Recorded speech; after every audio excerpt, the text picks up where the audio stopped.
Law number 8 is the law of envy. What does envy have to do with boundaries? I'll explain in a moment, but first let me say that envy is probably the basest emotion that we have.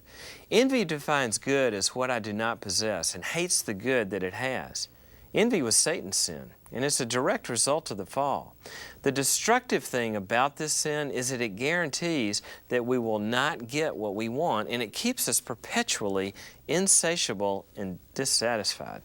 You know, as bad as envy is, we're not saying that it's wrong to want things that we don't have. The problem with envy, though, is that if we're focusing on what others have or what they've accomplished, we're neglecting, again, our own responsibilities, and ultimately we'll have an empty heart. And that's one reason why boundaryless people feel empty and unfulfilled. They look at another's sense of fullness and feel envious. A lonely person stays isolated and envious at the close relationships that other people have. A single woman, for example, withdraws from social life, envying the marriages and families of her friends. A middle-aged man feels stuck in his career, wants to pursue something he would enjoy, but yet he always has this yes but, a reason he can't. Then he resents those who go for it. The time and energy people spend like this, envying others, needs to be spent on taking responsibility for their own lack and doing something about it. When you find yourself envying someone, let it be a sign that you're lacking something. And at that moment, ask God to help you understand what you resent, why you don't have what you're envying, and then whether or not you truly need it. Ask Him to show you how to get there, or to help you grieve what you can't have, and then be content with what you do have. Next, we come to law number 9. That's the law of activity.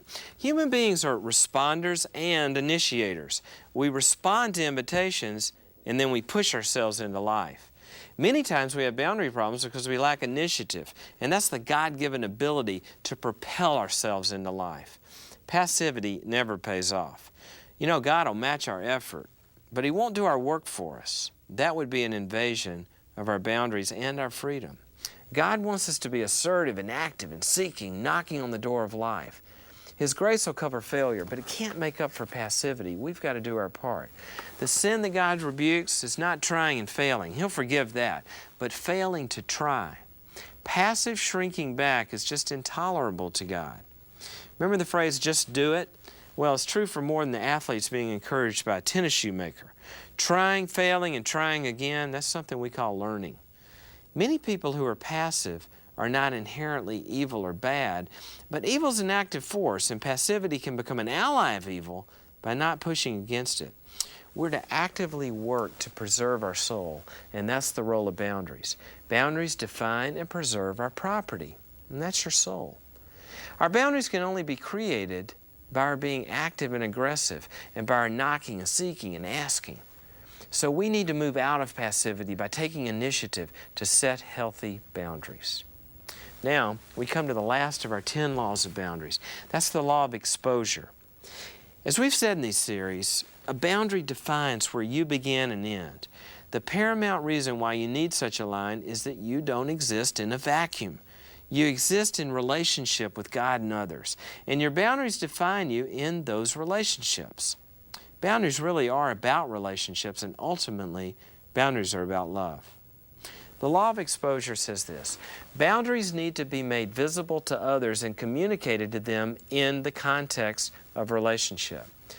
We've got a lot of boundary problems because of relational fears. Fears of guilt, not being liked, the loss of love, loss of connection, loss of approval, receiving anger, being known. Gosh, there's a million of these. But here's the trouble. These relational fears can only be solved in relationships because that's the context of the problems themselves. See the double bind? It's scary because that's where they happen. Because of these fears, we try to have secret and unexpressed boundaries.